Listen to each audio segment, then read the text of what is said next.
Good afternoon, folks. Stephen, Captain Truth Dempsey here with this edition of your wake-up call. I got woke up last night. Be careful of the cruise supporters. Since I used to be one, I tried to explain to a gentleman what I thought I'd seen, and his reaction was, I think it was the alcohol probably talking. His reaction was to in the head or the other eye. He wasn't successful. Thank you, Aduline.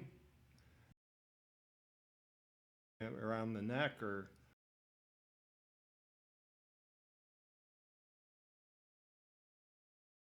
arm and knocked his arms off of my body and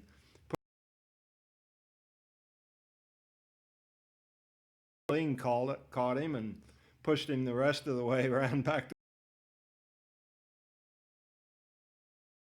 originally come from. Said, leave that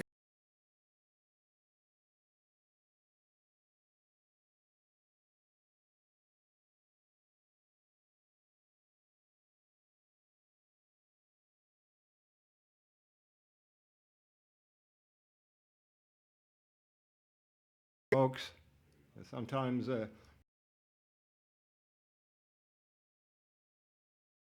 I realize the so-called debaters are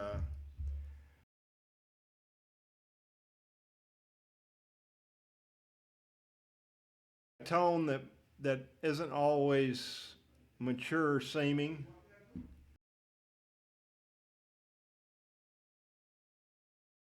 I don't know, we've been talking quite a bit more of these things do we have to have? These two laughers are getting really alarmed that Donald Trump has shown. Their masters have demanded that they do something, bring this guy down, take him out. And of course, every time they launch a new attack, Trump just turns it around on them, and they look like the fools that they are. I mean, that's all. And his support just continues to grow.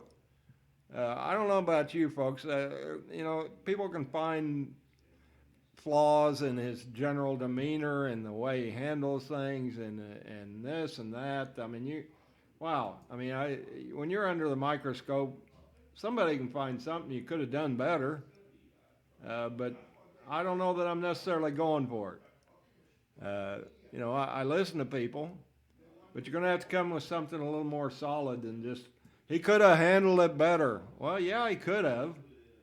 He could have took the $1 million that he borrowed from a bank and turned it into nothing, like Romney and Bush's and the other political establishment that want to think they're so elite and only they can protect you.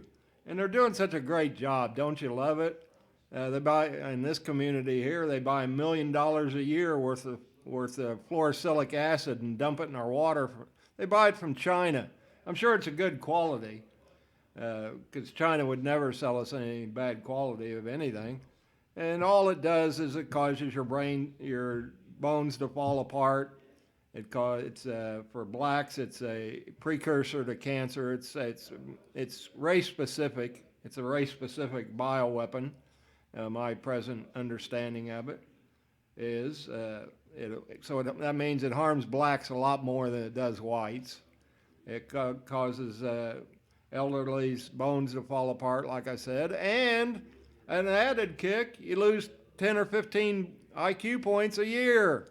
Just thank you, Clark County Commission, for continuing to buy this stuff and because you love us, put it in our water.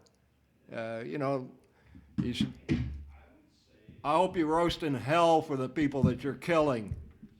And of course, there's one lady on the county commission. I don't know how much she took, but she's still sticking to those phony reports that the producers of this fluoride or fluorosilicic acid, the aluminum industry, the phony reports that they put together and disseminated to the American people. And if one thing is Trump should have taught you, folks, the media is to be feared. They are the worthy adversaries. And whoever controls the media, it's kind of like Dick Cheney said, we don't care what reality is. We create reality. Well, folks, I hate to tell you, Mr. Cheney, Donald Trump's creating his own reality.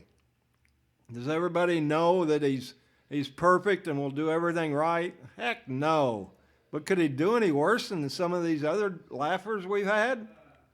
I mean, guys that intentionally and deliberately, with malice aforethought, do everything they can to destroy your jobs, to destroy your country, to destroy your way of life. Why wouldn't you vote for them again? They're doing such a good job. I did hear that they last night on the Power Hour, Joyce Riley, and you can hear a rebroadcast of that at gcnlive.com. You pick your program that you'd like to hear archives of, and it was, I heard it last night. It was a rebroadcast, of course. So it'll be on Thursday's archive for the Power Hour, and I suggest you go ahead and listen to that. We're going to be listening to it here in a few minutes.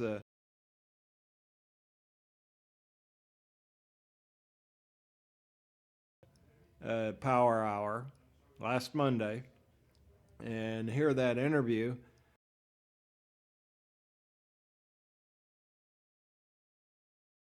Joyce had a suggestion, because like Alex had Roger Stone on. He's the author, by the way, of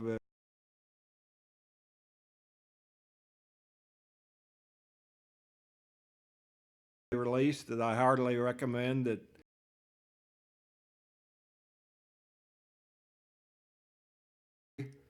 That get these books,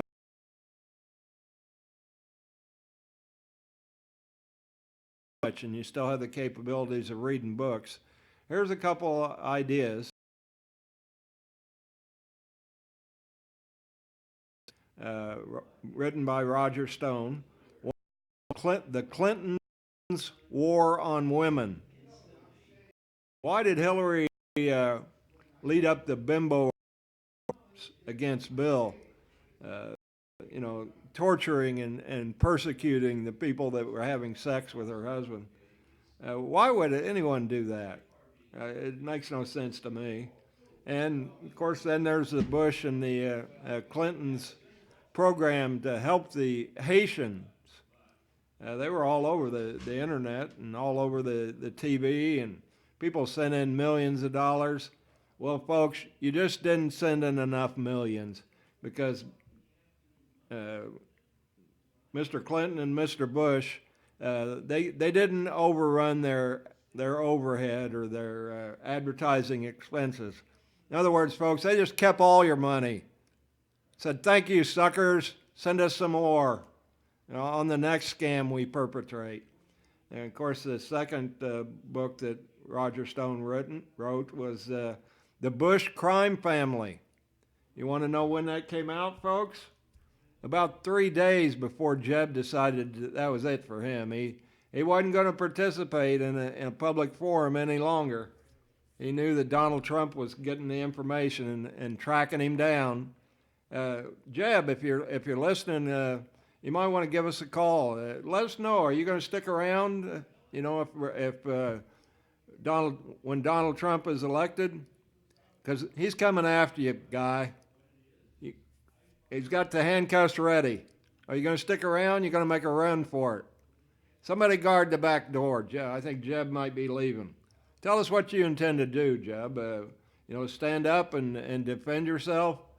How you let those people from Saudi Arabia escape through Florida when you were the governor. Jeb, come in, Jeb. That's a conspirator after the fact. You're involved in it. And you'll get a chance to tell the jury. Just tell the truth, because they'll get somebody to tell the truth on you. You might as well tell the truth, Jeb. We call you Jeb because you earned it. Yeah, you earned it, all right. I don't know what you did that was good, but you earned a Jeb label. I'm just not sure what it stands for. And of course, then there's the 9/11 cover-up and the weapons of mass destruction. You know, this country decided it was best to cause a lot of chaos over in Iraq. So we just sent forces over there based on knowingly false information, and it killed 1 million people. But like Hillary says, what difference does it make? You know, they had, I don't know how many million people, now they got 1 million less. What difference does it make? You're right, Hillary. What difference does it make? I don't know any of those people. I guess you got something against them. That's why you had to, as Secretary of State, you were in a rush to kill them as quick as possible. But when you keep people distracted like that, then you don't have to worry about answering the questions about Benghazi. Remember that, Hillary? Where the ambassador wound up murdered after he'd been told of the lack of security, and his thinking about evacuating the premises a period of time before he was actually killed. And then, of course, there's the 4 Navy SEALs that disobeyed orders to stand down. It's believed that you, Hillary, and Barack Obama sent ordering all defensive provisions to be canceled or not tried to save these people's lives. That's right. Remember those people, Hillary? The mothers and fathers of those 4 Navy SEALs that you all caused to be murdered? Donald's got some questions for you, Hillary, so you know, I know you're going to be busy. Otherwise, I'd give you the phone number. I don't remember if I gave Jeb it or not. I guess I better go ahead and give it to Jeb, or anybody else is listening that wants to contribute. It's 702-983-0711. We'll get you on your wake-up call if you've got any suggestions to Donald or Jeb or Hillary. You know, this is an equal opportunity radio station.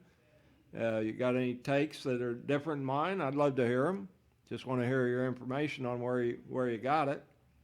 Revisiting Joyce's segment with Roger Stone from Monday, Joyce suggested that she thought that Donald should be considering a vice presidential candidate. And she wanted to know if Roger would suggest to Donald that he consider Judge Napolitano from Fox News fame. Last time I knew a lot about him, he was only doing a weekend show. I don't know. He was taking off his regular daily show. Too much truth too quick, I guess, for Fox. But he is a good man. And Roger said, he says, I think that'd be a very respectable vice presidential choice.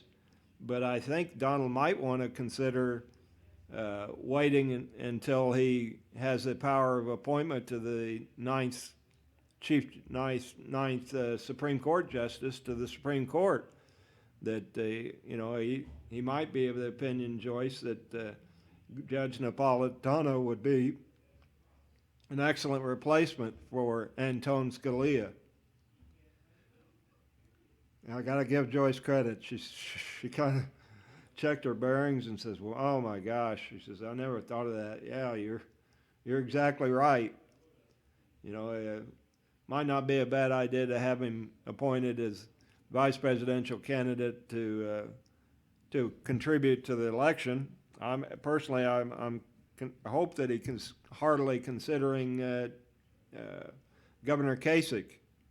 Those of you who saw the debates last night, he just doesn't get involved in those childish name callings and those arguments and stuff. Of course, he's not the front runner, and he's not the second or third place individual trying to get caught up. And I think we've got a phone call here. Let's see if we've got somebody that would like to let us know something to be a guest on your wake-up call. Good afternoon. This is Stephen, Captain Truth. Welcome to the wake-up call. How are you this afternoon? Thanks for having me. Quite an event yesterday. I saw you at the watch party. Oh, great. Do you choose to identify yourself, or just would you like to remain anonymous? your caller for Friday, the first caller. Would you? Yeah, I'm Ken. My name's Ken. Ken, yeah, I remember you. Yeah, glad you were there, Ken. Thanks very much for your participation. How do you feel so far about what you've heard on your wake up call? Well, pretty excellent because I called in a few minutes late, but the first thing I heard was you're talking about some scumbags who are putting the fluoride in the water out here in spite of all evidence. Yeah, we've been trying to. There's a couple girls that head up the Nevada Watchdogs Association, or I'm not sure about the exact title. It's in my email list. All I have to type in is Nevada Watchdogs, and it comes up. Let's see. I'm kind of spacing their names, but Melissa is one of them. She's the one that I know better than the other. They've done an exhaustive research into how this happened. It's one of the ladies that they believe it's the main person involved in that is on the county commission. It's the lady that goes by Chris G. Because her last name is pretty complicated. Giuliani or something like that. She just goes by Chris G. But when she was in the state legislature, she was the one that headed up that fluorosilicic acid bought from China and dumped in our water. Do you remember? Were you here, Ken, when that started? No, I'm pretty new. Okay, well let me explain to you what happened. They started putting it in the water because they didn't even have time to wait for a vote to see how the people would vote for it, and then they reverse worded it on the ballot. And so if you wanted it, you had to say no, and if you didn't want it, you had to say yes. And of course, yes won because evidently it had already taken effect on a lot of the voters, and they weren't capable of reading the question and determining a yes no from a no answer question. And so it passed, and they're quick to point out, the people voted for it, they want it in there. Well, I'll tell you, folks, in a democracy that would be important. Well, we all know what a democracy is, according to libertarians, is. That's two wolves and a sheep voting on what to have for lunch. Most of the time, it's going to be the sheep for lunch. That's where 51% tell the 49% what their rights are. But in a constitutional republic, which is what Ben Franklin and our founding fathers gave us, if we can keep it, everyone has rights. And the government is required to come to the defense of those rights. Is that pretty much your understanding of the Constitution, Ken? Yeah, and if Donald Trump doesn't do something about the fluoride, forget about his first term. Within his first year, and I know this is a local issue, but he can still do it. He can get it virtually eliminated nationwide if he cares, and that's going to be one of my top priorities, is to see to that. And if that doesn't happen, we'll know that he's a failure and that he's a phony. Well, I don't know. I want to see some of the criminals that have led this country down this path to where we are. I want to see them in handcuffs. I want them to see them with their day in court in front of a jury and see what a jury has to say.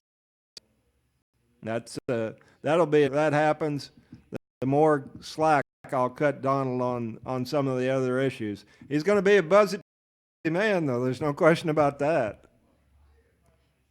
The interview, in fact, I have it pulled up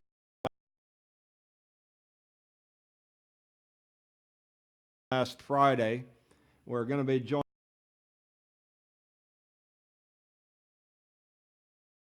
last night. I gave him a card, and he's already involved.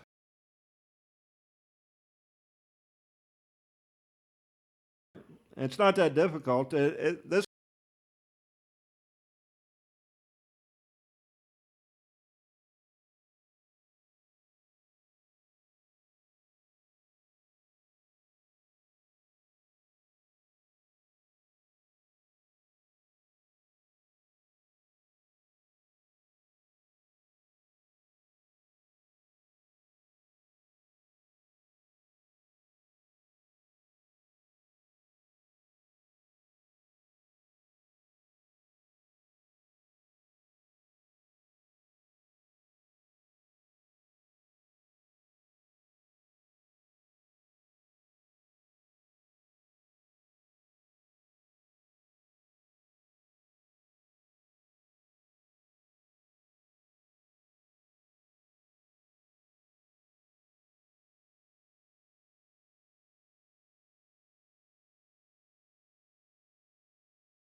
is somewhat selfish, is because it's a great opportunity to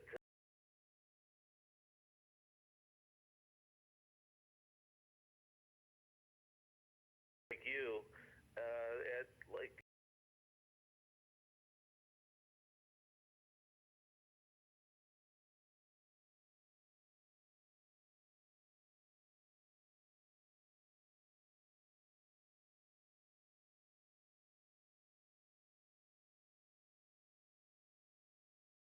The only station in Las Vegas that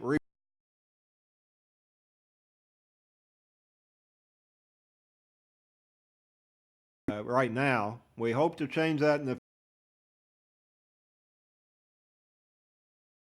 up a low power radio station and broadcast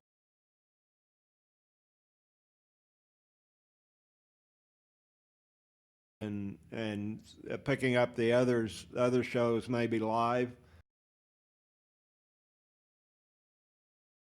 If you have an interest in radio, now's the time to get involved. It'd be a tremendous opportunity. 790 broadcast the Alex Show from 3 to 6 in the morning. That's 790 a.m. from 3 to 6 in the morning. But one thing that Alex does, and we're in the process of getting that all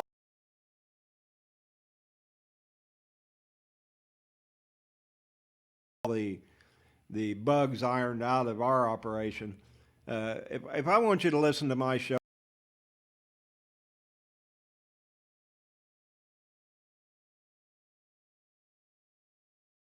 I can't force you to listen from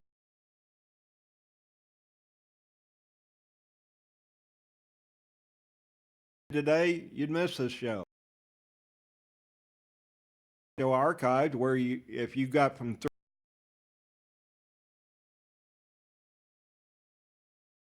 you can hear the show. You can't participate, obviously, at that time, but you can bring up something that you thought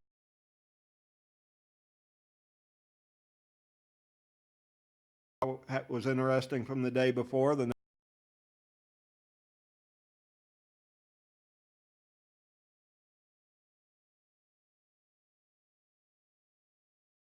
And that's one thing that Alex does so excellently, as far as I'm concerned. You can go to his website. The site is infowars.com / yeah, or prisonplanet. Free membership. And if you decide that that's the one I usually use, or I almost always use, my computer reacts a little bit better to the pay site. I'll call it a pay site. It's not much of a pay site, but it allows the hiring of reporters, and it gets us a lot of information. And as a special offer to listeners of your wake-up call, if the money is a prohibitive factor in your life at this particular instance, when your 15-day pass expires, all you have to do is get in touch with Captain Truth at ct911@mail.com. CT, kind of innovative, huh? Captain Truth, CT911@mail.com, and I'll see that you get a username and a password. You can have 20 people on your each account that you get, and I've already been promised another one if I can't afford to purchase another one, which today, Alex, I definitely would. I just ordered for the first time the other day on the leap year special that he ran, and I got 30% off of everything, so that I ordered that was already on sale. So I owe you, Alex, and when I get 20 people on, when I start getting some people knocked off of my first username and password, I'll definitely buy another one. But if you don't want to, that's okay. I'll get you on, or go to Infowars.com, depending on how /show, depending on how good your computer is, and how many people are on. It determines what kind of a signal you get and where you're at. Yeah, what I usually do is I just go on YouTube and I pull up whatever day I want to hear, and I just play it. There's another approach. Now, you just do a search YouTube Alex Jones, or what do you search? Yeah, absolutely. And YouTube will let you search by past day, past week, past month. So yeah, you can always find his show in a matter of seconds for any day in the past 7 days. Wow, thanks for that very much for that, Ken. That's the information just keeps on coming in. And he usually has about 10,000 hits on any given show. Yeah. So he's a monster. He's huge. Did- And he's kind of in the forefront, you know, kind of giving us direction. But I'll tell you what, I meet people like you and another fellow out of the Carolinas. I call into his show as well, and you know, we're able to go more in depth. When you call Alex, I called Alex a couple of years back, and you know, you get to talk to him for maybe 2 minutes, and half the time he's talking over you. He's very excited. He's full of energy. He's full of information, but you don't get to go in detail like sometimes you can with somebody like you, which is wonderful. Sure. Oh, you mentioned in North Carolina. Would you like to share that with the listening audience? I don't bar anything. It's coming with a disclaimer. I haven't heard this gentleman's show, but you know, I always feel if you don't know what isn't true, how in the heck are you ever going to figure out what is true? So, would you like to share that information? Yeah, sure. He's on 6 o'clock Eastern time, which works out to 3 o'clock our time on Thursdays and Sundays. And I'm new to that show too, so I want to pull it up in my contact list here, but I might hang up on you. If I hang up, I'll call right back. Okay. Well, either that or you can wait till the next time. Wait to give it to us Monday, or Monday or Tuesday, whenever you get a chance. I wanted to finish. I got about a half hour, well, about 20 minutes probably by the time I take out the commercials of the rest of the interview from Friday. Do you have anything that you'd like important that you need to make us aware of? Before we join the Roger Stone interview, the end of it. Oh, that'll be excellent. Yeah, I'm looking forward to that, and I appreciate meeting you and you having me on. Thank you very much. Well, I appreciate the call, Ken. Don't be a stranger, and mention to your friends that your wake-up call is available if they can keep it. Like Benjamin Franklin told us when he told the lady about our republic. He said, "We've given you a republic, madam. If you can keep it, don't take these shows for granted. Now's the time to get involved. If not now, when?" So, Ken, thanks for the call. I'll be talking to you in the days ahead. Excellent. Thank you. Take care. Well, that was interesting. Thank you very much, Ken, for the call. I like it when people tell me they're going to do something and they do it. You know, I understand the fluorosilicic acid effect on some people. I've had it happen to me. I actually say I'm going to do something, and I wake up from a daze the next day and say, "Why didn't I do that?" "Oh, that's right. I didn't think of it for that 24-hour period." Of course, some might say it's age. I don't. Maybe it is. Maybe I need brain force. I don't know. Maybe I would like it someday that I say, well, maybe it's brain force, and somebody calls in and say, "Yeah, I got some of that brain force stuff from Alex, and here's what it did for me and my wife, or my husband and I, or whoever the caller is. We both had tremendous results with it." I promise you, folks, you'll be impressed after a couple days of Alex's show, if you can get through it. Don't get too depressed. I had one lady that I turned on to it. I called her up a couple weeks later and to see how she was doing and if she was liking the show. And she says, "Oh, Stephen, I can't get out of bed. I'm so depressed." She was doing too much Alex too quick. We're all just passing through, folks. All we can do is our best. That's all we have to answer for. These psychopaths that in this spiritual war that have decided that you don't need to be here, they'd rather you were dead. They're worthy adversaries. They killed many millions of people in Mao's China. They killed many millions of people in Stalin's Soviet Union. They killed many millions of people in Hitler's Nazi Germany. There's no cinch we're going to win. But I think we're going to. And what are you going to do? Try to join the winning side when all the winning side wants to do is eliminate you? You haven't really got a choice. It's just how soon you figure out what's going on and how soon you do something about it. That's your choice. And I'm encouraging you to get involved ASAP and do it to the best of your ability.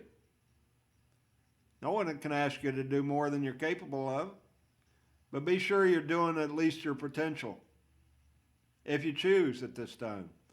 But I don't want the government passing a law that you have to do this, because pretty soon they're going to pass a law and tell me to do something that I don't want to do. Oh, that's right, they already do that. In fact, I was in court yesterday on a jaywalking ticket. When I used to fight the right to travel versus the privilege of driving, they used to tell me, no, you can walk. That's your travel avenue. You have a right to walk anywhere, but you don't have a right to a motorized conveyance like the courts have said, because we just ignore those court decisions because we don't need those stinking decisions. We need your money. Now pay up. The law is what I say it is. I don't know about those judges that do those kind of deals. They aren't my friends, and I'll be looking to the day when we put a couple of those in handcuffs. Okay, let's get started with this interview. I'm hopeful we can get through most of it. We're going to February 26, 2016. You can get that through the PrisonPlanet.tv segment, or like Ken said, you can probably get it on the YouTube. February 22nd, 2016. Roger Stone comes on about, if I remember right, about 32 minutes into the first hour. And right now we're at 2 hours and 33 minutes. So I'm sure he's on for 3 hours. I think he sticks around a little into the fourth hour guest. But Alex is done, I believe, after 3 hours. I don't know. We'll play by ear and see what happens. We'll see how much of it we can learn on this sunny Friday in Las Vegas. I'll talk to you soon.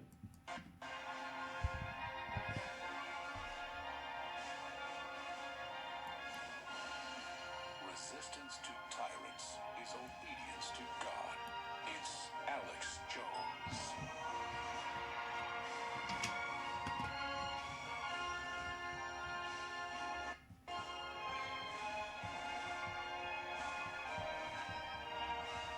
We are back with Roger Stone, StoneZone.com. We sold both of his books at InfoWarsStore.com. And by the way, we have 30% off leap year special running till Monday. We've never done a sale this big. And free shipping on top of 30% off. And that's on top of the discounts that are already there. We're losing money on at least 20 items in the store, but we're still doing it. 30% off Brain Force, 30% off Super Female Vitality, 30% off Survival Shield X2. Winter Sun, Secret 12, Oxy Powder, Liver Shield. Biggest sale ever, only runs, because even during the money bomb, we did 25% off the free shipping. This is 30% off. And free shipping, the new joint formula, the lung cleanse, colloidal silver, everything, and the little profit we make helps fund the operation. Quite frankly, it's capitalism. A sale this big, we bring in less money per item but make more overall to fund the operation. So it's a win-win-win for everybody. InfoWarsLife.com, InfoWarsStore.com, or 888-253-3139. We have the Hillary for Prison t-shirts as well. The last one sold out. That was limited edition. The new one is in. And we also just have so many other great items there at InfoWarsStore.com. By the way, I was trying to mention all the incredibly patriotic, nationalistic, just brave things Trump's doing. He says, hey, if I get elected, I will prosecute Hillary Clinton. I mean, you talk about asking for it. I guess he just knows he's risking his life.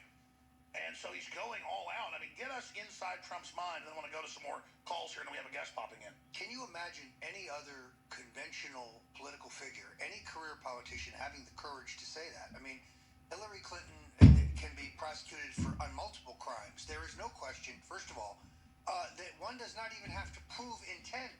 There can be criminal negligence in her misuse of top secret documents. The evidence is overwhelming. There's no lack of evidence of guilt, and then that's before you even touch the Clinton Foundation. Before you even can touch the fact that the Clinton Foundation is a $2 billion global fraud. It is a vehicle for the facilitation of multi-million-dollar bribes. And here's the best part. You know who's legally culpable? You know who signed all those fraudulent reports? Chelsea Clinton. So you can warm her jail cell up too. Wow. And again, you've been the consummate insider, but always promoted kind of very Goldwater libertarian ideas since you got in. I know you're a fan of Goldwater. You finally just broke on the system. When was the moment that you became such a resistor? I mean, just putting out the most hardcore books and material about the power structure ever. The Iraq War was what did it for me. See, until then, I didn't really understand the big picture. And once it became clear to me that we were rushing to war on false pretenses, I realized that the mistake of George W. Bush was an enormous mistake. And I had to atone for it in some way. And that's when I started talking about what I had seen and what I'd heard, and I began putting the big picture together. And look, I don't regret anything that I've written, and I intend to write more. I'm going to continue to pursue this. I started 2 years ago with the idea that we were going to be facing a Bush-Clinton choice, which is kind of a heads I win, tails you lose election, and that had to be blunted. And the only guy who could do it, the only guy with the name ID and the stature and the gravitas and, frankly, the guts, the courage to do it was Donald Trump. Now, last night in the debate, a great deal was made in the fact that Trump gave $100,000 to the Clinton Foundation. In all honesty, he thought he was giving to a charity. He didn't know they were going to steal the money, but think about it. Plus, that was years ago, and he was in New York. Even better. Therefore, he has the standing to sue them for fraud and use the lawsuit this fall to open up the entire Clinton Foundation. That's a strength, folks, not a weakness. He was defrauded. He's not happy about it. He thought he was helping poor children abroad. He didn't know that they were going to steal the money. He thought he was helping kids in Haiti. He didn't know that they were going to steal the money. So his support for the Clinton Foundation, however motivated. Well, that's one thing about Trump, though. He wouldn't tell people he's being audited until they brought it up, like he'd done something bad. He's being persecuted. He wouldn't bring it up, but I know it's leaked out that he gives a lot to charity and then never talks about it. He has helped people not only through charities, but individual pieces. Everybody knows the story about his limousine breaking down on the side of the road. Some folks pull over to help him. They help him get to the next stop. The next day, he finds out who they are and he pays their mortgage off. That's Donald Trump. This is a guy who cares about working people. I'll say this, watching him on TV shows and stuff, he came off kind of as fake. But then when I see him with those crowds and those people, he is really responding to it. And really, you can tell almost has tears in his eyes. So I think we're seeing a metamorphosis of Trump, too. You've known him for 40 years, but is he not accelerating his development right now? This is a man who has never had a cigarette, who's never had a drink, who's never touched any drugs. So he's Spartan in that sense. He doesn't. Wow, Donald Trump doesn't drink. Not a drop. Never had a drop in his entire life. Doesn't believe in it. Encourages children not to drink. He is someone who, in all honesty, he doesn't enjoy the company of billionaires. He doesn't like hanging out with the hotshots. I'll tell you what he does like. He likes a good cheeseburger. He likes hanging out with working people. He likes regular people. He relates more to blue-collar workers than he does the members of his own high-class. That's what folks have said, separate from his campaign, that works in the buildings and on sites. They say he treats everybody really good. And he's funny. He's entertainment. He's fun to be I with. like the fact that he makes those risque jokes. He's being real. You know what? He likes a beautiful woman. He likes women. He's a devoted Well, that's family evil man. nowadays. No, he's a devoted family man. His wife, by the way, is a wonderful woman. She did really good on TV. Cultured, intelligent, speaks 5 Let's go to a languages. couple more calls because we've got. We're going to go to your calls after Robert Perry. I wanted to get Robert Perry to pop in. He's on the air with Roger Stone and Alex Jones. It's a total Donald Trump love fest right now, and I'll tell you why. He's in the arena. He's doing stuff nobody's ever done. But we're about to go to him in a moment. First, Joe Biggs. Joe Biggs, one of our reporters, had a question for you before we go to Mr. Perry on the Russia situation. That ties into Trump as well. Russia reportedly threatening to use tactical nukes against Saudi Arabia or Turkey if they send in a huge ground invasion. Notice as soon as that came out, they've got a peace deal going. But we'll talk to Mr. Perry. I appreciate joining us here in just a moment. Joe Biggs, what's your question? All right, it's from Mr. Stone. I was kind of curious. Today, it's all over the news right now that Governor Chris Christie of New Jersey has come out and endorsed Donald Trump. Do you think this is a good thing for Donald or not? I actually think it is a good thing. I know that the Rubio people, with an assist from the Bushes, were trying desperately to get his support. But I would point out to you that Chris Christie is a very close friend of Marianne Trump Berry, who's a very distinguished federal judge, Donald's sister, one of the finest women that I have ever known. The Christie endorsement of Trump is a chink in the armor of the establishment. I'm glad to have his support because we're going to a convention that's going to be a vicious fight. This is why I'm trying to recruit the best parliamentarians, the best floor operatives. I've been to every Republican National Convention since 1964. I have worked the floor in the conventions in 72, 76, 80, 84, 88. So I know my way around the convention floor. They have the troops. They have the experts. That's why I've got to go to my Rolodex. I've got to recruit people who've been out of the system for a while, but know these rules even better than I do. I've got to find a place to house them. I'll get no cooperation from the Republican National Committee. There'll be no hotel rooms in Cleveland for the Trumpites. That I can assure you. That's why I set up stopthesteal.org. I got to raise a little bit of money to pull some of the conservative activists, some of the real pioneers. I think you could probably recruit Buchanan. I have no doubt about that. Pat Buchanan's a friend of mine, going back to the Nixon days. He's a real patriot, and I have no doubt that he will be on the front lines. All right, good question, Biggs. We'll have you popping in also in the fourth hour today. And, of course, Family News tonight, 7. And I'll be back this Sunday, 4 to 6 p.m. Central. We're going to cover your speech tomorrow at Brave New Books. And we're going to have excerpts of that Sunday, 4 to 6 p.m. I want to go to our guest, who I appreciate coming on the broadcast today. I want to go over several issues with him. Here's the article. Paul Joseph Watson wrote about it, and the report written for Consortium News. And, of course, Robert Parry is the editor of ConsortiumNews.com. And he has worked with Press TV, Newsweek, PBS Frontline, Bloomberg News, you name it. And he's a author and investigative journalist. And he reportedly has talked to some of the Russian insiders about their strategy in Syria and how serious this has gotten with Turkey still shelling, even as Russia tries to make a peace deal with the U.S. brokering it, Saudi Arabia threatening to launch ground war. And Russia made this threat reportedly 2 days after Saudi ministers said, we now have nukes from Pakistan, we're ready to use them. So if the Saudis are crazy enough to start a nuclear war with Russia, somebody needs to stop them. But of course, Mr. Parry also helped expose Iran-Contra and a lot more. He's been an investigative journalist for a long time. Robert, thanks for coming on. You're on with Roger Stone, former head of the Trump campaign, who obviously Trump is against war with Russia and what's happening in Syria. So we appreciate you coming on. What did this Russian insider specifically tell you, and what's changed since a week ago with the Russians wanting a peace deal? Is that because they're concerned about Saudi Arabia? Well, thanks, Alex. Thanks for having me. It's good to hear Roger too. Well, basically, this source who's close to Putin told me at this point, when things were at a crisis stage, Turkey was threatening to do a full-scale invasion of Syria. The Saudis were also eager to go in and join them. And they wanted the United States to be part of this invasion. And the Russians have, according to the source, about 20,000 total personnel. I mean, some are frontline troops and some are support people. And so the Russians were facing the possibility of annihilation of those people. And even though it's a violation somewhat of their general idea of when they would use nuclear weapons, I was told by the source that Putin made it clear to the Turks that if these 20,000 or so Russians were about to be annihilated, that the Russians were prepared to use tactical nuclear weapons to stop this invasion.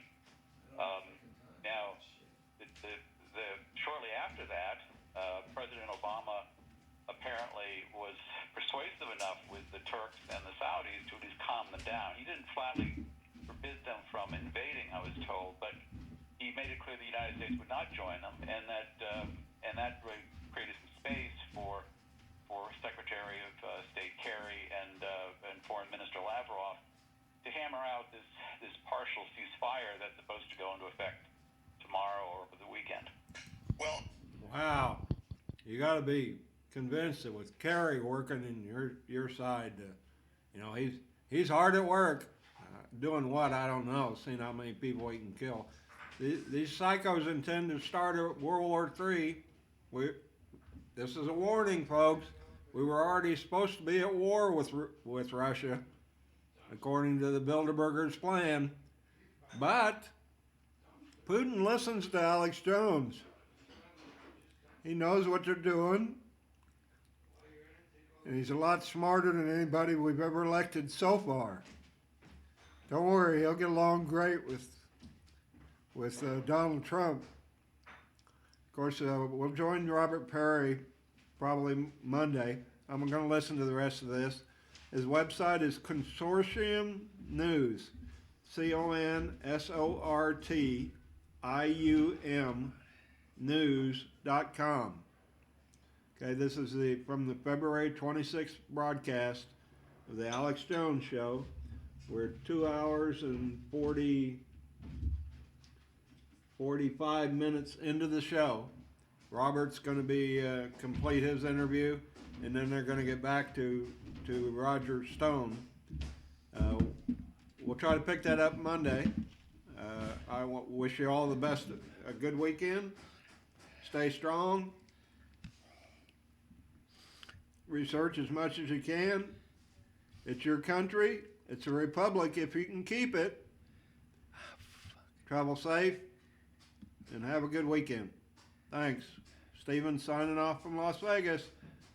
Be sure you tune in for the next show now. It's the herd. Be sure you get signed up for that. That's important too. Have a good weekend. Bye-bye.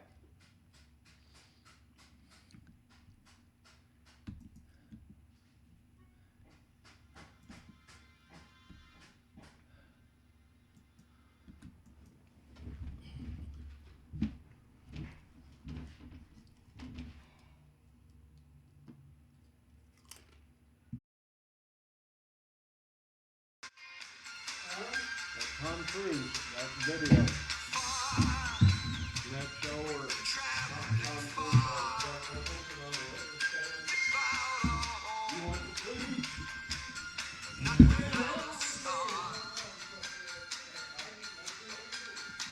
Hey, have you been traveling far without a home? That's what I feel like sometimes. This is Clark with the Herd. Welcome to Las Vegas Live, still from America. Did anybody learn anything last night watching that debate? I thought it was another debate, getting down to 4 people now. So, anyways, anybody want to give us a call in here today? We'd appreciate it. Our number is 702-493-5222. We're here for your discussions. You can say anything you want to say. We're like a forum. Give us a call. Tell us your thoughts, especially if you have any ideas on any solutions that we can put in our computer here and keep track of. And at some point, we'll have enough members and enough clout that we can get our solutions out there, get them heard. That's why we're called the Herd. And maybe somebody will listen to us, and we'll have enough power and control to get something done. Because this country was founded for we the people, and we're the ones that have to take the ball and make sure that everything is going along in the proper direction. We have been hijacked in this country by special interests, by political people in power, and they've stolen our country from us. They've stolen our laws. They've stolen our whole way of life, and they're trying to make us into this socialistic nightmare that's never anywhere in the world that it's been tried before. It has never worked. It was tried here in America, but even by the Pilgrims. When they first came here, they came up with this communal idea that everybody would all work together and how nice it would be. We'll all get along and serve everybody else. And oh man, what founding. Unlike the tyranny they fled over in Europe with kings and taking everything you own and this and that, they decided we're just going to all share and share alike. What a great place it'll be. Well, what they did is they figured out pretty soon that half the people don't do anything. They just eat what the others produce, and that wasn't going to work out too well. This society that way, this great utopian, had a flaw to it, and it was called people. And you get some people are born one way, some people are born the other way. Some are producers, and some are takers. Well, the Pilgrims figured out, well, half of us here are takers, and half are producers, so the producers are getting tired of the other people taking everything from them. That's why we fled where we fled from, was because the kings were taking everything from us. And now we come over here, and we got half the people that came are trying to be takers. So they came up with a new idea. Let's give Joey over here his own place, and give Johnny over here his own place and his family, and then we'll all divide up the land. And then you're responsible for yourself from that point on. You can grow your own food and take care of yourself and whatever, and leave us alone, and we'll leave you alone. Well, that worked pretty good. And then people figured out that, hey, Johnny over here has way more food he's produced than he needs. So did Joey. I mean, geez, I got food coming. I don't have any more place to put it. So they decided, hey, we got these Indians over here. They got some of those nice beads I see hanging around their neck. My wife would like some of those beads, so why don't I give them some corn I raised over here, and I'll get some of those beads, and then I'll give my wife, and then I'll get lucky tonight. And that's what produced capitalism. All these farmers decided, hey, you know, they can take the excess that they produce, they can trade it for something that they want, and then that created capitalism, and then that's founded the United States of America, and then we became the greatest country to ever be founded in the world because we had free enterprise, and that worked just lickety-split like it's supposed to, and that became the real utopian. But now you have these takers that end up talking people into electing them. What they do is they're like in Obama. They go out there and they create a problem. They're rebel rousers. They create something that they can bitch about, and then they say they run on a platform that they're going to take care of the problem. Of course, they don't tell you they're the ones that created it, but they're going to take care of it. And, of course, they never do want to take care of it. Their real agenda is to get elected and get power so they can control you, and then they'll prop up another problem if they want to get reelected. So they're just continually creating problems. And these are the liberals, my friend. These are the descriptions of a liberal. They create problems, and then they come forth with a solution. The solution never works, but in the meantime, the dumbed-down Americans keep voting these idiots in, and that's what causes the destruction of every country that's came before it, and it'll cause the destruction of every country that comes after us.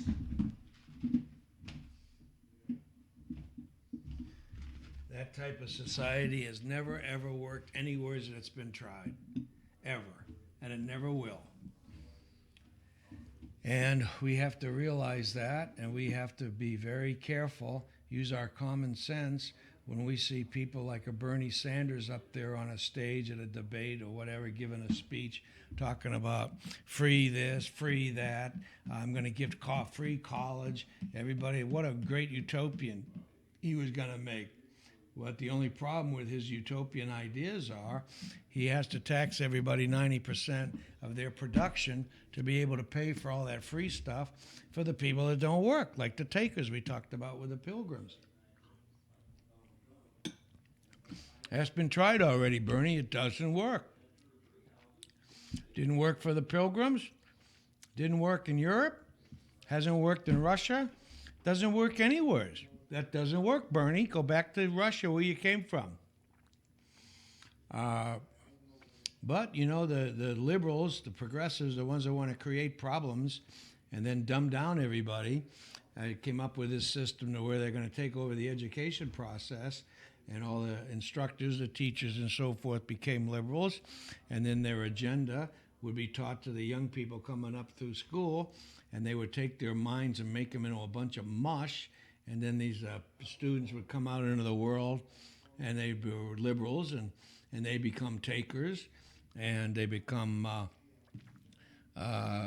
non-producers, but more troublemakers, more rebel rousers, and the beat goes on, and the system goes on to where we're marching towards the cliff, and at some point we're going to fall off. And then the country will be over, and we'll have to reboot and start over. And I hope it doesn't get that far, but it may. It's gotten that far just about with every other country that's tried these types of stupid policies. Europe's kind of going through it right now. You look at the streets over there and what's going on, people stealing other people's stuff, and it's raping women and whatnot, and that comes from these refugees fleeing the Mideast, because that's the way men were raised over in the Mideast, that the women are something to just be used. You know, they don't have any rights. Only the men have rights. And if they want to rape you, they can just rape you. So I think New Year's Eve, I think it was, in Belgium or someplace, Germany, there were all kinds of rapes going on. It was all being done by all these refugee men that had fled into the country. So, you know, you got to wake up. You got to see what's going on.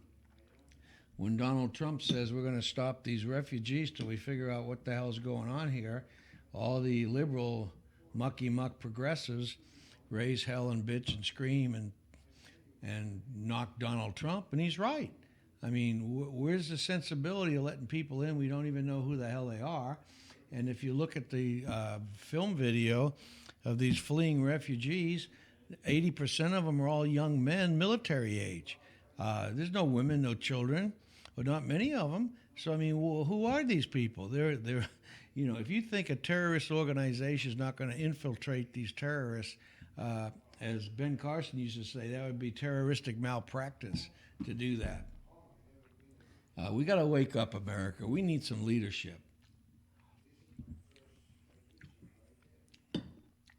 We need some people like a Donald Trump that can say the truth, say it like it is, implement policies and so forth that'll get the job done, that'll make America great again, will restore our jobs, restore our country, restore our economy. Boy, did anybody hear Obama today just blazing about how great everything is? Oh, man, he's really straightened out this country. 200 and something thousand jobs were created last month. Of course, what he doesn't tell you is they're all probably minimum wage or less jobs. The average wage went down last month. So he's not making headway, in my opinion, and it's all phony numbers anyways. This under 5% unemployment rate's a phony number if I ever heard of one. Just do the math. There's 90 million people not working, and we're a country of less than 300 million people that are in the working pool. So you got way more than 30% of the people not working. How does that equate to 5% unemployment? It doesn't. It's a phony Washington number. All numbers coming from Washington are phony. And that I can guarantee you. You take their budget, their zero budgeting deal, where they project an 8% increase in their expenditures every year. Zero-based budgeting. So that means every year they're going to spend 8% more than they did the year before. So now when Congress announces that they're going to have a cut, what they're cutting is, instead of increasing expenses 8% in a year, let's say to pick a number, they're going to increase them only 5%. So in Washington speakology, that means to the voters there's been a 3% cut. Have you ever heard of anything so despicably, such a big lie? That's our government, folks. That's our leaders. Those are the people that we elect to office. They're con men. Now, you got Rubio running around calling Trump a con man. Let me tell you something. The con men are the senators and the congressmen that are in Congress running our government. That's a con man. Come out with these phony numbers, and the problem is half the American people believe it. They believe the lies that are being told to them, and they just don't care or are too busy. They've been dumbed down so much, and then the policies of the government is so piss poor that nobody has any money. They're all struggling with 2 or 3 jobs, trying to pay their taxes or whatever. And when I say taxes, the government is not just the income tax. That's what they talk about. Oh, only half the people or less in the country pay any income tax. What about all the other taxes that you would need a computer to keep track of? The sales taxes, the fees, the licensing fees, the this tax and that tax, and it's a gas tax. Everything that they do is just lies to get your money. And the problem with a system like that is pretty soon all the money's going to be consumed by government. The percentage of GNP of government expenses goes up every year. Where's it going to stop? How far can it go? Is the government going to end up spending more money than there is? I don't think so. I think the country's going to have to collapse before that happens. But if they spend more and waste more and the deficit keeps going up every year, where's it going to end? What's going to be the end result? It's going to be devastation. I mean, come on, just think about it. How is it going to be anything else but that? It has to be. There's no other result it could possibly be. You got so many people working. You got 90 million people unemployed. You got people on welfare. We have more people now on food stamps than we've ever had, especially since Obama's been elected. Everything's gone the opposite way of what it should. A productive, well-run government is going to be increased productivity.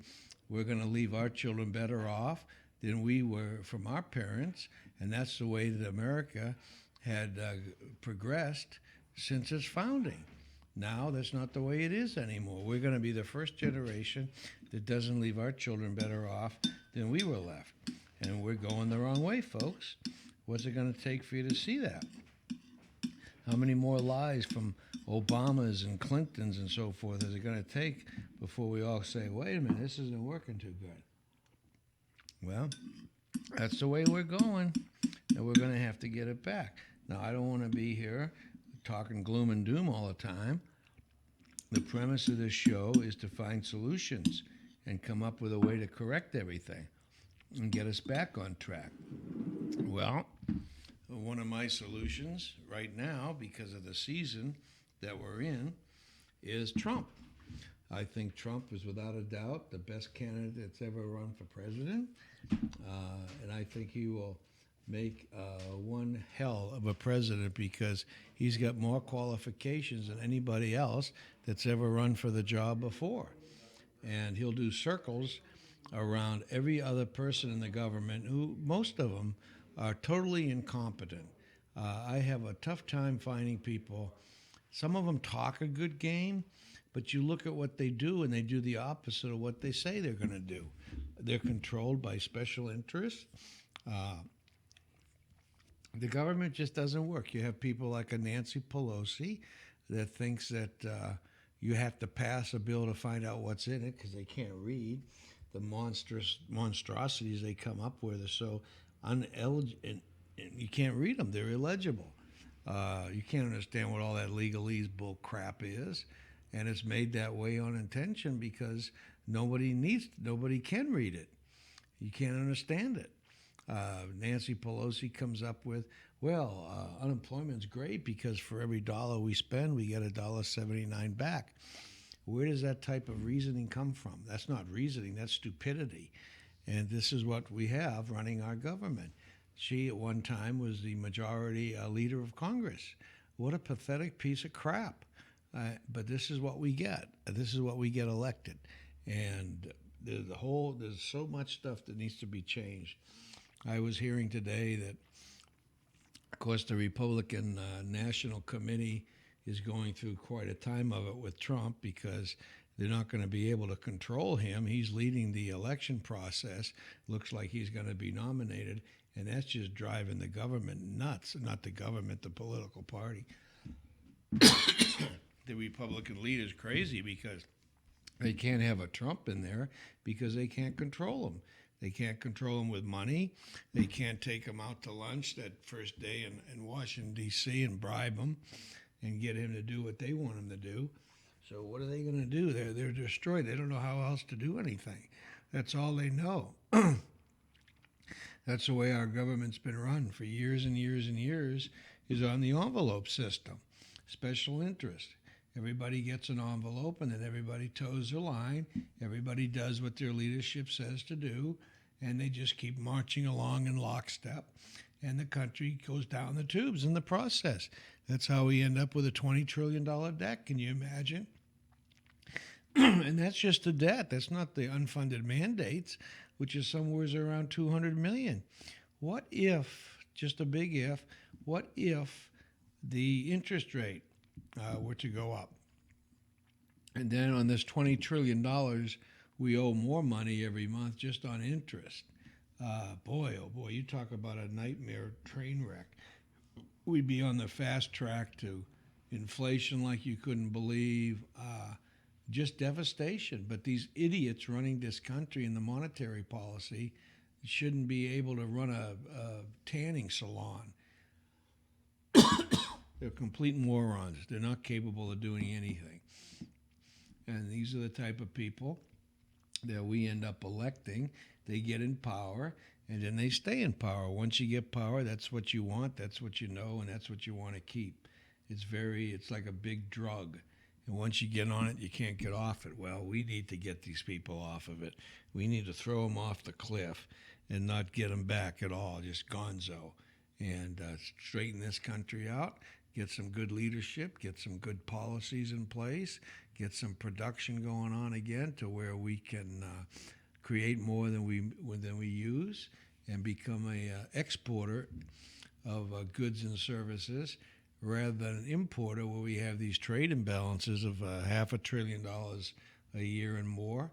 Take Mexico. We hear this from Trump all the time. There's a $58 billion deficit in our trade balance. Why? Why do we give them why do we import $58 billion more than we export? That's a trade imbalance. They're taking our money. That's $58 billion of American money that they take to Mexico. And the same thing, or worse, way worse, 10 times worse with the Chinese and the Japanese and now the Vietnamese doing the same thing. Everybody rips off America because we got a guy named Obama in the White House that doesn't know how to play golf, doesn't know how to shoot baskets. The one time I saw him shooting baskets, he missed like 90% of his shots. I mean, this guy is just, boy, anyways, how this guy got elected is beyond me. I never thought he would. I had him written off from the first speech he ever gave. I said, this guy doesn't say anything, and he's reading it off a teleprompter. The guy doesn't even know what the hell's going on. And then he gets elected. Just amazes me, just flabbergasted me. And then he comes in with this Obamacare, throws that down our throats, ruins the economy, comes out with cash for clunkers, and takes the stockholders out of GM and replaces them with union people owning the stock. What talk about illegality and stuff, a way this country should not be run. He's a perfect example. He could be a good book write Obama's book and use that as a Bible of how not to run something. And then you'd be doing pretty good, because everything he does, he did in the opposite direction of what should be done. So if you read his instruction manual, just do the opposite of what it says, and you'll be very successful. Well, let's hope the hell something good comes out of this process that we're in right now. It's been interesting. Finally, we have a candidate that really stands for something, whether anybody, believes him or doesn't. Just look at his history, look at what he has. Notice when he comes and goes, he comes in on his own 757, flies around his own helicopters. He owns properties all over the world, and these are prime properties. These aren't slums that he owns. They're like the Trump Plaza, Doral Country Club. He owns a couple other great, beautiful golf courses around. I think he owns a golf course in Washington, D.C., if I'm not mistaken. And he builds great things. He took over the skating rink, if you recall, in New York City, that the town of New York there, the city of New York, was supposed to build this skating rink. But because they're a bureaucracy, a government-funded bureaucracy, they can't do anything. So they can't even build an ice skating rink. This is the qualifications of the type of people, the Nancy Pelosi Juniors that are running the government there in New York. And they couldn't do the job. So I guess Trump, living in New York City, got tired. I guess he wanted to go ice skating or whatever, got tired of waiting for the government to do the job. So he said, well, look, just stand aside and I'll do it.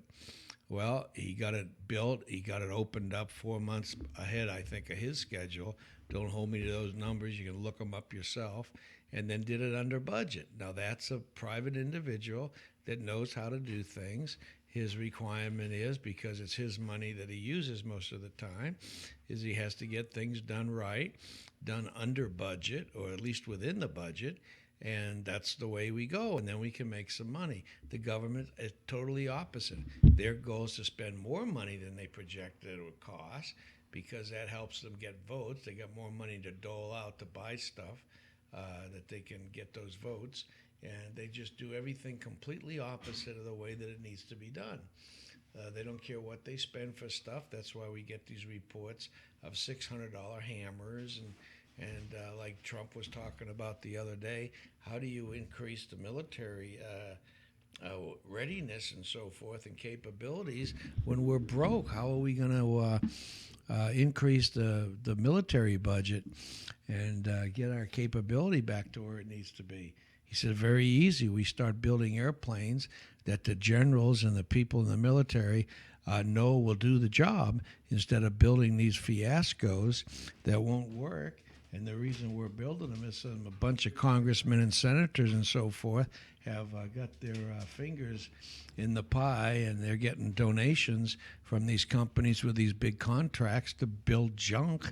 And this is why we have these planes and so forth under construction that'll never fly. We are dumb. This is craziness. We need to get this straightened out to where we can function. And Trump could save so much money that's done in these stupid contracts. I mean, you're talking a lot of money, folks. And just that type of policy right there will get us at least going in the right direction. Now, the moderators the other night were bitching about Trump's proposed budget, saying, well, you can't do that. You say you're going to save all the money over here. And then they had these screens all set up to catch him. So they put up there like the EPA is only $78 billion and your proposal is to save $8 billion. Well, how's that going to work? And, well, you're not talking about everything that I proposed. And, Trump was answering it. And $300 billion, not just in drugs, but in other wasteful spending in the pharmaceutical business and whatnot. I mean, this man is a successful businessman that knows the value of a dollar and knows how to make a dollar. So give him a chance, because what we have now, that's been in the White House for almost 8 years, is an absolute joke who doesn't know how to do anything. So how in the world can a Donald Trump, who flies around his own 757, not know how to make a dollar? He does know how to make a dollar. So we need to give him an opportunity to make the dollar and save a dollar and do something productive for the taxpayers of the United States. And he can do it, and he will do it. And all we need to do is give him a chance. What harm will it do? Nothing, absolutely nothing. So let's get him elected, and let's get this show on the road so we can get us back. If we can make it that long. Obama's got another 10 months or something to go, and I'll tell you what, it's dangerous. It's dangerous, dangerous, dangerous. This guy is a complete moron. He's got a trip planned to go down to Cuba. For what? What the hell's he going to do down there? Why is he going? Why do we have to spend the fuel and the footprint to go down, fly in that 747 down to Cuba? For what? Some political operation or whatever's going on? Who knows?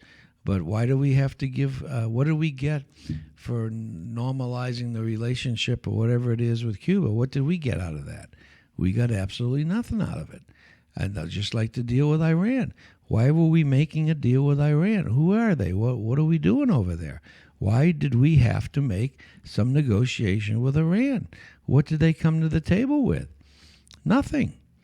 So why did we do that? We did it for political reasons, for your buddy Obama, who doesn't know how to do a goddamn thing.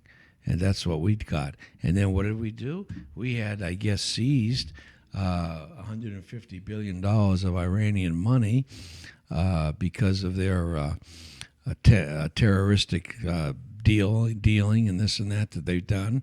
So we confiscated their money, and we were holding it. Well, Obama couldn't wait to give it back to him. And does he just give back the money? No, he gives it back with interest. So we confiscate some terroristic money that we freeze it, and we have to pay interest on it? I mean, this guy just does every single thing he does backwards, upside down, everything. And that's what we've been going through for 8 years. We've been doing this. And maybe it's going to come to a grinding halt. I hope we can get this country back on track again. That's what I pray for. Anyways, give us a call here at The Herd, 702-493-5222. We'd be glad to talk to you, and we'd be glad to listen to you and give us your ideas of how we straighten this country out. My number one idea was Trump. What's yours? And my other ideas go to, like, the political parties I think should be made illegal. They're illegal, corrupt organizations. They're completely anti-voter. They take our rights away from us. They don't produce anything. All they do is subject us to special interest things, and it doesn't work. It just doesn't work. It ruins this country. And we need to come to that realization, and we need to get this country back on the right track. We got to start going in the right direction. Our national debt of approaching $20 trillion. Now with the omnibus bill that they just passed, our illustrious congressmen and senators that we just sent to Washington to do our tidying, which was supposed to defund Obamacare, not fund the immigration crap that Obama did executive signings on, and all these other things. Our illustrious new majority leader of the Congress, Paul Ryan, just rubber stamped like Boehner used to do all the spending bills. So I don't know what we got there. Who the hell is this Ryan? What's he doing for us? We get these people that say that they're conservatives or this or that, and they're anything but it. Look what we got in Nevada here as a governor. It's a phony Republican. He's not a Republican. He's a liberal. And we need to get our country going in the right direction. We need this now projected to be $21 trillion debt. We need to get it back to where it's going down to 19, 18, 17. We need to get it going the right direction. Remember what your buddy Obama said when he was running for office? Well, look at this debt, $9 trillion. That's unpatriotic.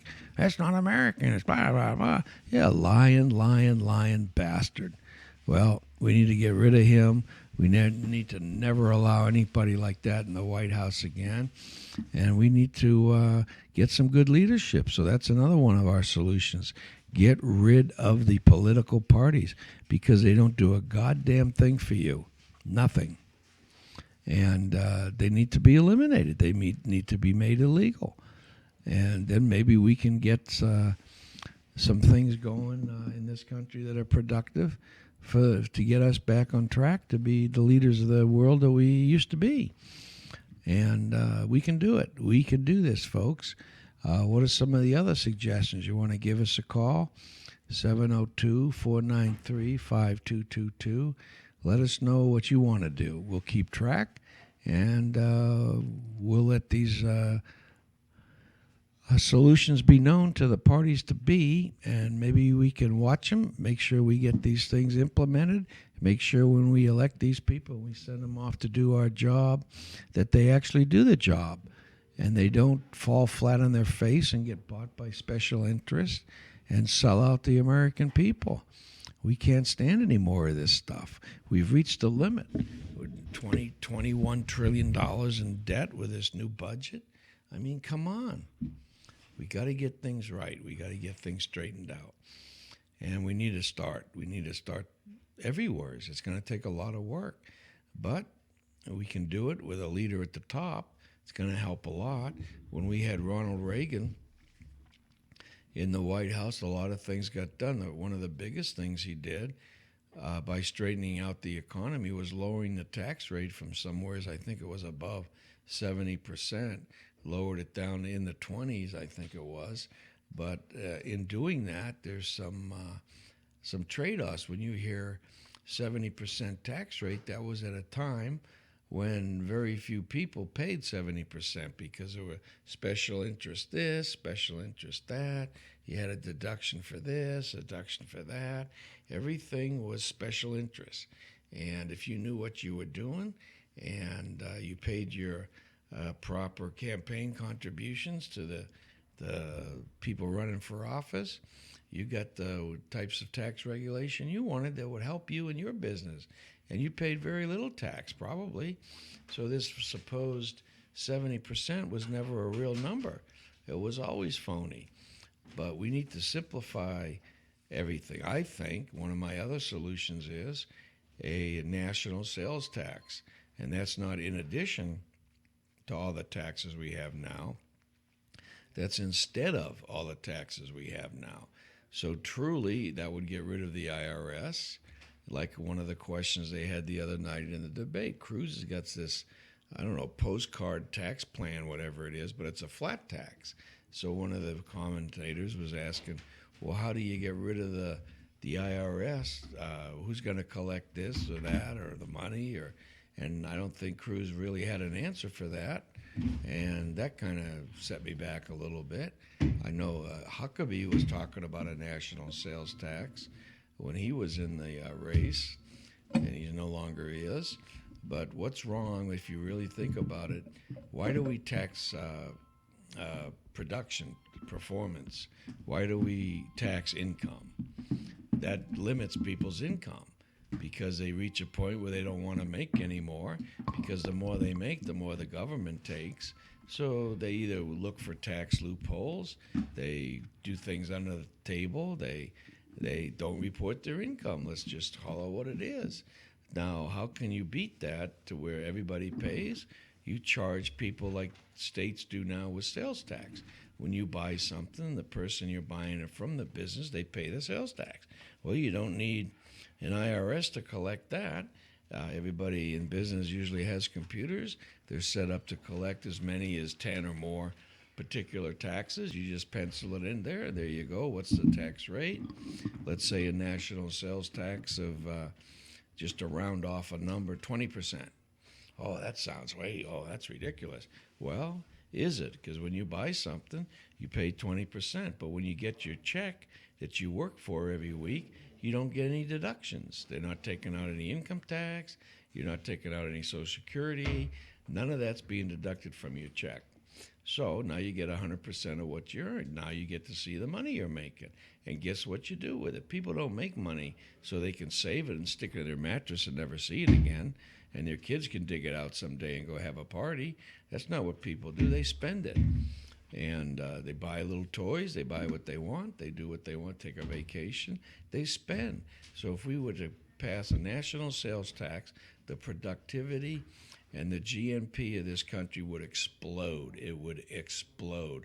Now people aren't wasting money trying to figure out this and that and tax expenses and paperwork and regulations and all this crap.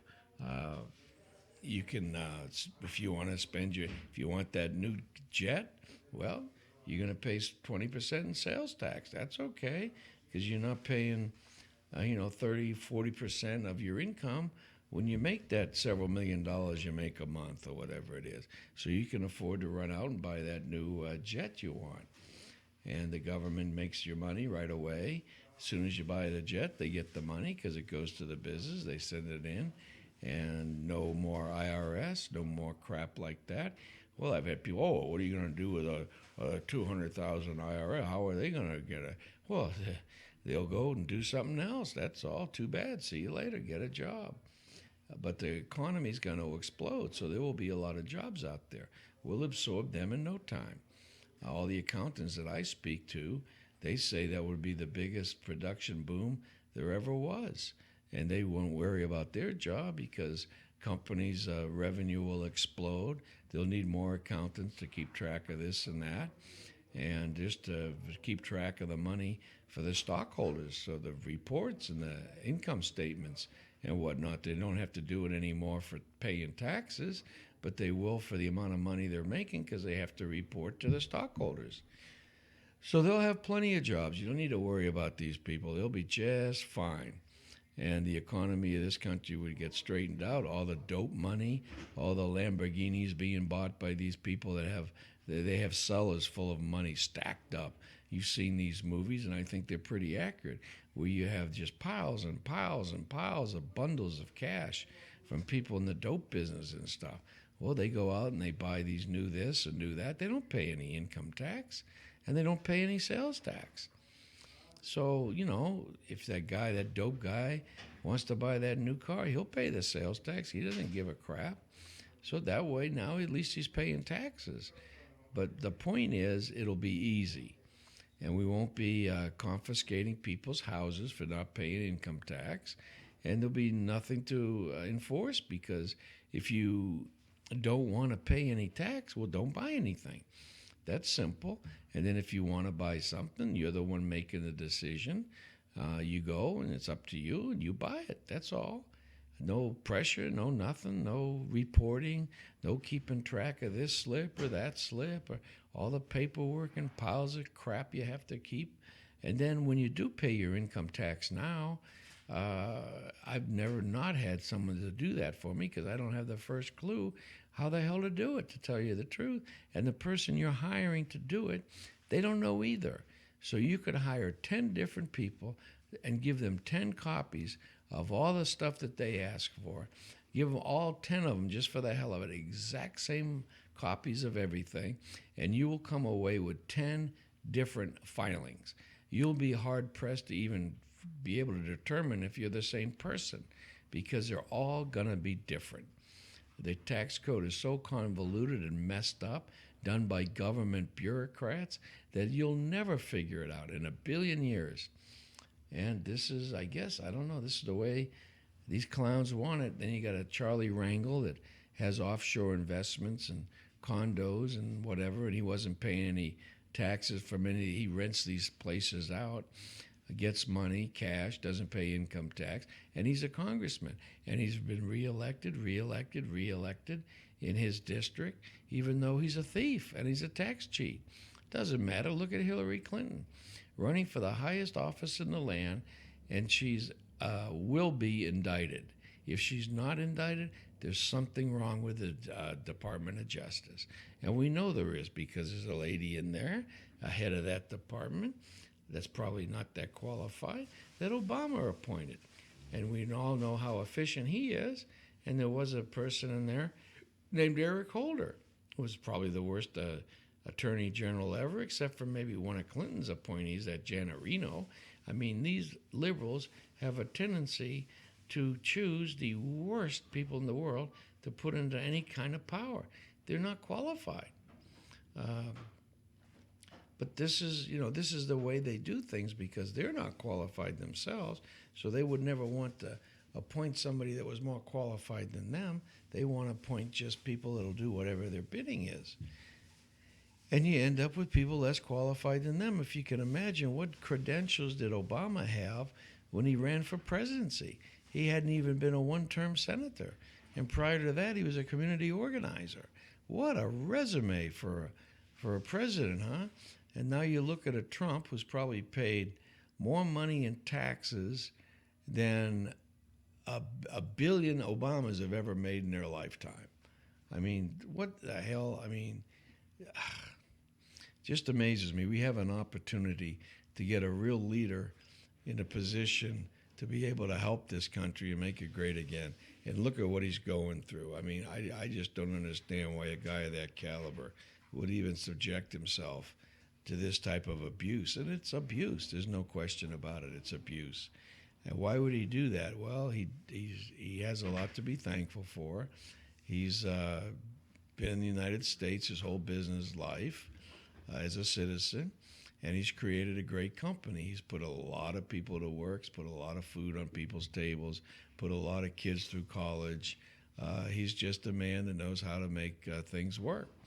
And this is the type of person we need in a leadership role of this country. He's exactly what we need.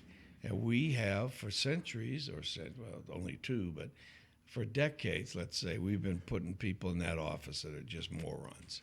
They don't have a clue what they're doing. Clinton got in the White House because at the time, I think he was the first president elected that didn't have anywhere close to a plurality of voters, because Ross Perot was running. And that divided the vote, the smart vote, I call it. And he divided up 19%, I think, the first election cycle. And I think that the second time he ran, it was less than that. It might have been 7 or 8%. But that's enough. That's enough to swing the election to Clinton. The only reason Clinton was ever elected to start with is because Perot was running. That's the only reason Clinton ever got elected. And then once he got elected, we could see, I think that he had control of both houses there for a while. And I remember Hillary, the one campaigning now, was running around trying to figure out, because the budget was bad, because Democrats had obviously been in power, so everything was in disarray, and they were trying to raise taxes. And they got into office, they called it a mandate. There wasn't any mandate. They wouldn't even have won if it wasn't for Perot.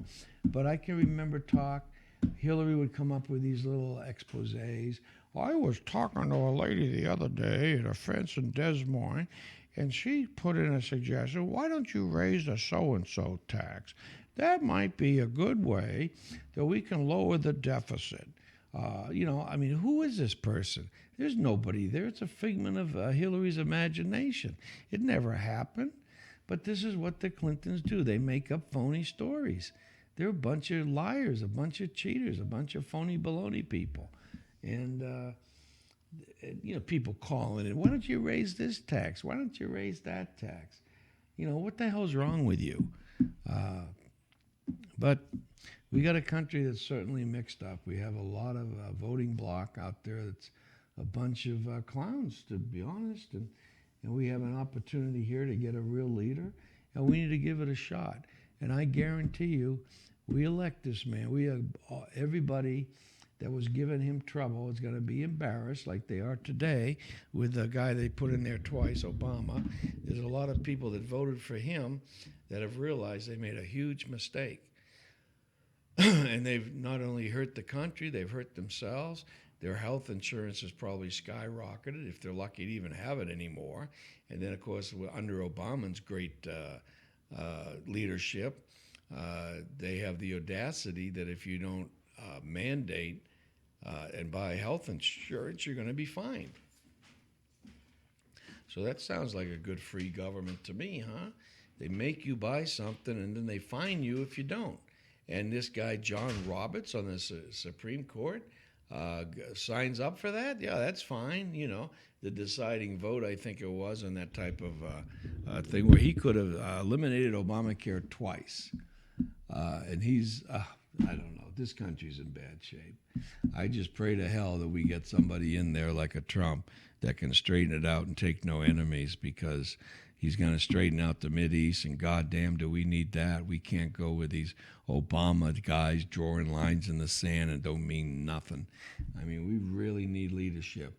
And I'll tell you what, ISIS is probably doing everything in the world they can think of to keep Trump the hell out of there, because he's the last guy they want as president. And they would love like a Hillary Clinton. Hell, she was probably over there in the Mideast. They probably know her by name. Or probably used to have drinks with her or whatever. I mean, Hillary had something going on there in Libya that she's not disclosing. And there's something to be said about, there's some very suspicious stuff that was going on in Libya that's not come out yet to date. And whether it ever comes out or not, I don't know. But I don't trust the government, and I don't trust people in power like a liberal or a progressive. They lie. And some miscommunication is understandable. When you have enemies in the world, you don't want to tell them everything that you're doing. But I think Hillary Clinton is somebody that would sell information about what she's doing. I think she has. I think all these campaign, or not, the Clinton Crime Foundation money was derived by Hillary Clinton selling influence while she was Secretary of State. I guarantee it. This is why she has her own server. She has her own communication system set up to where she can do things in secret.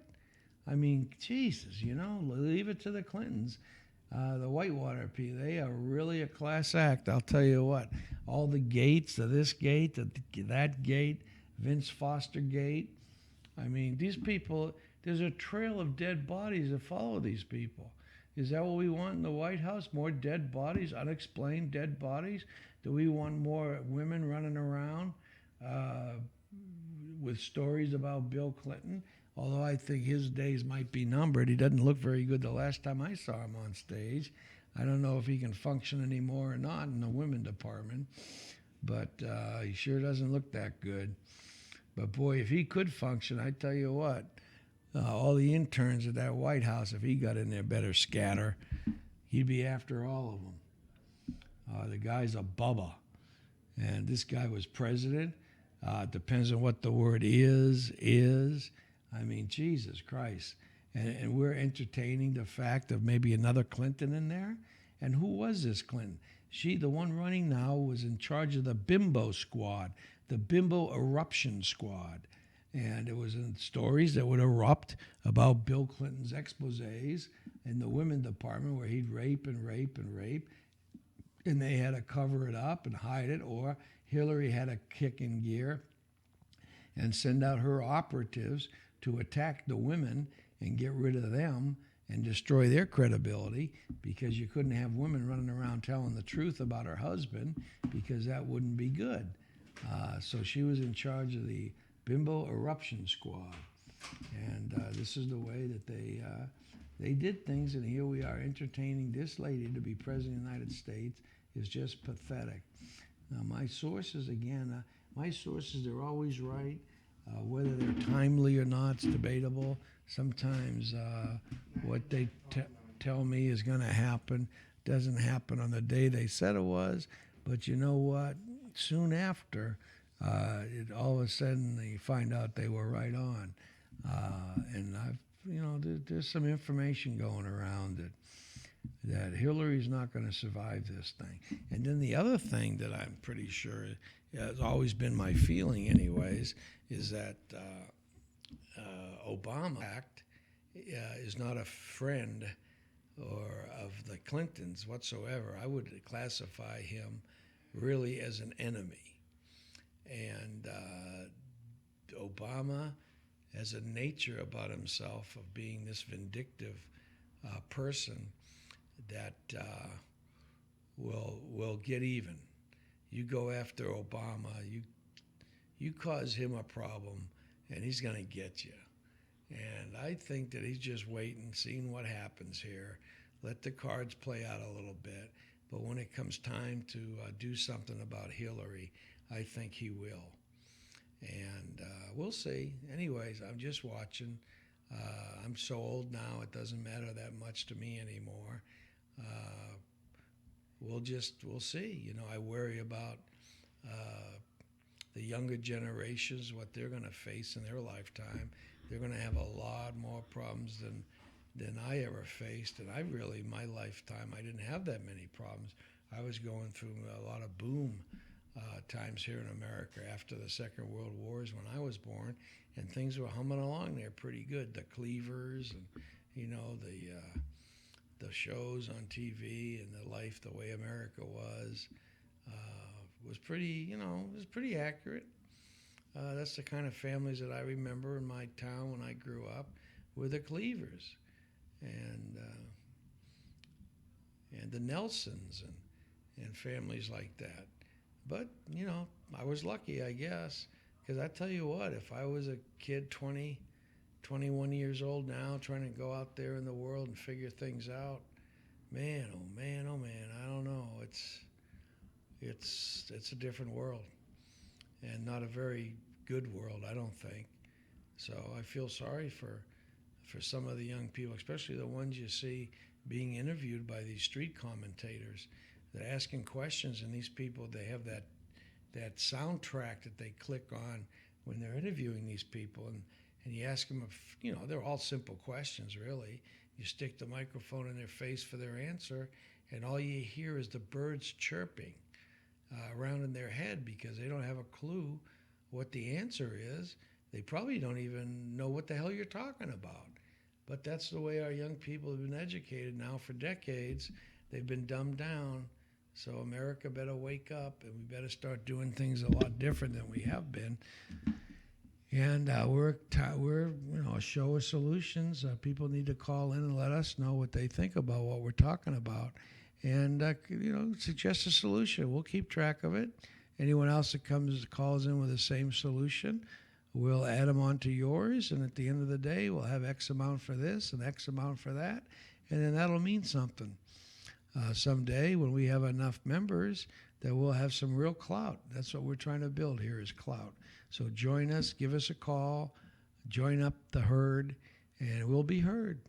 So let's get this country straightened out. Let's get this deficit eliminated, get it at least going in the right direction so we can all have our offspring live the good life we have.